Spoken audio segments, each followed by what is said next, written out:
అవును స్వామి, నువ్వెందుకు అయ్యప్ప మాల వేసినావు?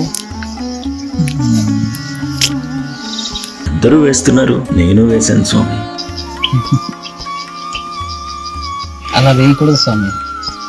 అందరూ మాల వేస్తున్నారు కదా అని మనం కూడా మాల వేయకూడదు. అయ్యప్ప దీక్ష అంటే మామూలు దీక్ష కాదు. మనం మాల వేసి తీసుకునే దీక్షకు ఒక పరమార్థం ఉండాలి.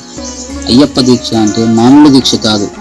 మనస వాచ కర్మన సర్వకాల యందు సర్వావస్థల యందు నిరంతరం అయ్యప్ప స్వామి నామాన్ని స్మరించుకుంటూ బ్రహ్మచర్యం భూషైన ఏకభక్తంతో ఉండాలి. ఆ అయ్యప్ప స్వామి ఈ భూమి మీదకి దుష్ట శిక్షణ శిష్ట రక్షణకు మాత్రమే రాలేదు. ఈ కలియుగంలో ధర్మం దారి తప్పకుండా అయ్యప్ప దీక్ష పేరుతో ధర్మాన్ని కాపాడుకుంటూ వస్తున్నాడు. అయ్యప్ప దీక్ష అంటే ప్రతిరోజు మనం చేసే పూజలు